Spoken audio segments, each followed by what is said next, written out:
तूफानी और तेज़ बरसात हो रही थी। बिजली की कड़कड़ाहट रोंगटे खड़े कर देने वाली थी। उस पर रात का गुप्त अंधेरा और सड़कों पर पसरा सन्नाटा माहौल को और ज़्यादा खौफनाक बना रहा था। अनु अपनी सहेलियों मोही और स्नेहल के साथ अपने हॉस्टल की कैंटीन में बैठी थी। आज तो बारिश थमने का नाम ही नहीं ले रही। हमें इस समय यहाँ नहीं आना चाहिए था। अगर वार्डन ने हमें यहाँ देख लिया तो बहुत डांट पड़ेगी। स्नेहल यार, तू बेकार में ही डर रही है। इस समय कैंटीन में कोई नहीं आता, तभी तो हम यहाँ आए हैं। तभी अनु ने कुछ कार्डबोर्ड जैसी चीज निकालकर टेबल पर रखी। अब ये क्या है?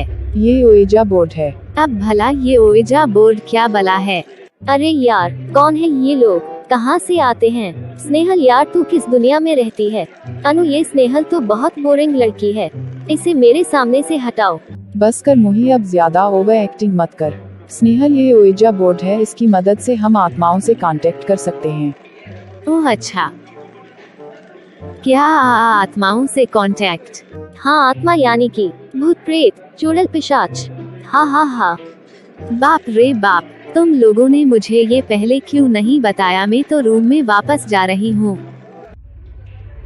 इतना कहते ही स्नेहल दरवाजे की तरफ जाने लगी। तभी अनु ने उसका रास्ता रोक लिया और उसे समझाते हुए कहा, रुक जा स्नेहल, हमने तुझे पहले ये सब इसलिए नहीं बताया क्योंकि हमें पता था तू ये सब सुनकर डर जाएगी, पर ये सब हम अपने भले के लिए ही कर रहे हैं। भले के लिए? अब भला आत्माओं से कांटेक्ट करने में हमारी कौन सी भलाई है? देख स्नेहल, तुझे तो पता है अगले हफ्ते से अपने एग्जाम होने वाले हैं। तो क्या वो आत्मा आके अपनी जगह एग्जाम देगी? स्नेहल, तू एक नंबर की गधी है। अनु की बात चुपचाप सुन, नहीं तो मैं तुझे मार मार कर भूत बना दूंगी। फिर भटकते रहना, पूरे हॉस्टल में गुमनाम है कोई गाते हुए। स्नेहल चुपचाप बैठ जाती है और अनु फिर से अपनी बात कहनी शुरू करती हम है। इस ओएजा बोर्ड की मदद से किसी आत्मा से संपर्क कर उससे दोस्ती करेंगे, फिर उसे एग्जाम में अपनी मदद करने को कहेंगे। वो सब तो ठीक है, पर इसकी क्या गारंटी है कि कोई आत्मा आएगी? और आई भी तो क्या वो हमारी मदद करेगी? क्या होगा अगर वो कोई शैतानी आत्मा निकली? कुछ देर के लिए उन तीनों के बीच एक अजीब सी खामोशी छा गई। अगर ऐसा हुआ तो दो बातें होंगी, या तो हम एग्जाम में निकल लेंगे, नहीं तो फिर दुनिया से निकल लेंगे।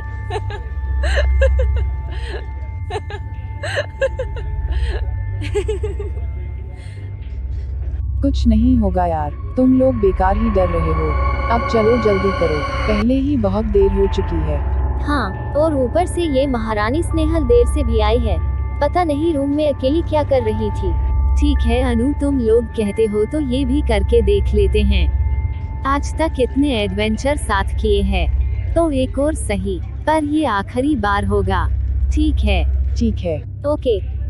मोही और अनु हामी से हिलाते हैं। उसके बाद अनु ओएजा बोर्ड के चारों तरफ मोमबत्तियां जलाकर रख देती है। फिर वह तीनों एक दूसरे का हाथ पकड़ लेते हैं। फिर अनु कुछ मंत्र बोलना शुरू कर देती है। मंत्र बोलने के बाद अनु कहती है, क्या यहाँ कोई आत्मा है? अगर है तो हमें जवाब दो। क्या यहाँ कोई आत्मा है?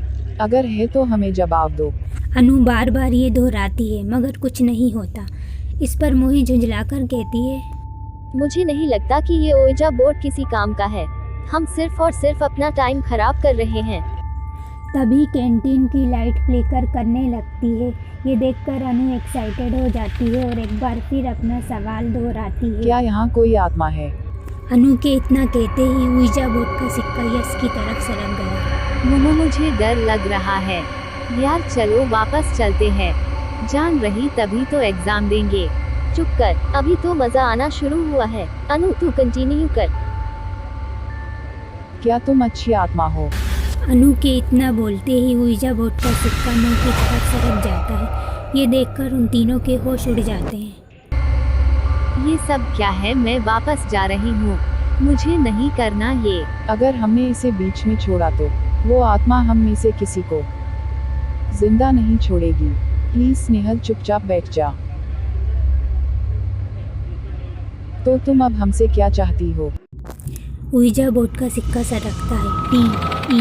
DEATH, death. मौत। इसका क्या मतलब है? तभी उनके सामने रखा टेबल जोर जोर से हिलने लगता है। मुझे जाने दो, मैं मरना नहीं चाहती।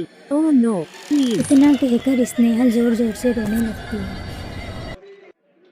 स्नेहल की ऐसी हालत देखकर अनु और मोही हंसने लगते हैं।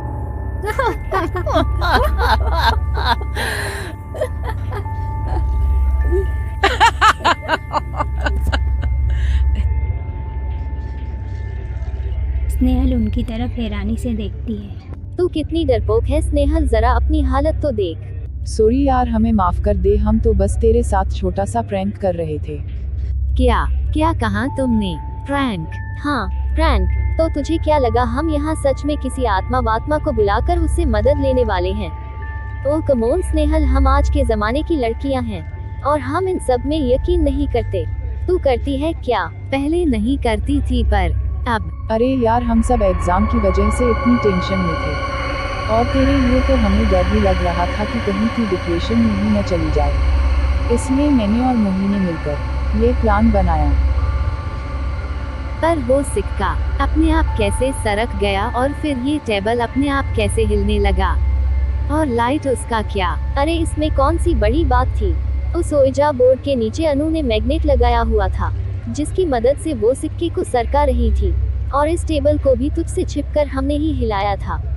और रहा सवाल लाइट का, तो वो तो मौसम की वजह से फ्लिक कर रही होगी। सिंपल। अच्छा, तुम लोगों ने तो मुझे डरा ही दिया था। पर मजा बहुत आया है कि नहीं? वो तो है। तभी कैंटीन के बाहर से चीखने चिल्लाने की आवाजें आने लगती हैं। बाहर इतनी रात को क्या हो रहा है? पता नहीं यार, चलो इससे पहले कि कोई हमें यहाँ देख ले, यहाँ से निकल लेते हैं। यू आर राइट अनु, आत्मा से डर नहीं लगता पर वार्डन से लगता है। वो तीनों कैंटीन से छिपते हुए अपने रूम की तरफ जाती हैं। वहाँ का नज़ारा देखकर उनके होश उड़ जाते हैं। उनके कमरे के बाहर प्रिंसिपल मैम, वार्डन और दूसरी लड़कियों के साथ पुलिस भी खड़ी थी। यार मुझे नहीं पता था कैंटीन में इतनी रात को जाने पर प्रिंसिपल मैम पुलिस ही बुला लेंगी। ये कुछ ज्यादा नहीं हो गया? नहीं मोही, मामला कुछ और ही लग रहा है। चल कर देखते हैं। वो जैसे ही अपने कमरे के दरवाजे पर पहुंचती हैं और अंदर देखती हैं तो उनके पैर वहीं जम जाते हैं। दोनों के गले से एक शब्द भी नहीं निकलता। ऐसा लगता है जैसे किसी ने उनके शरीर से आत्मा को अलग कर दिया हो। उनके सामने पंखे पर रस्सी से झूलती हुई स्नेहल की लाश थी। हाँ, वही स्नेहल जो अभी तक उनके साथ ही थी। पर कैसे? तुम दोनों इस समय कहाँ से आ रही हो? मैम वो हम। ये दोनों कौन है? ये दोनों स्नेहल की रूममेट्स और फ्रेंड्स है।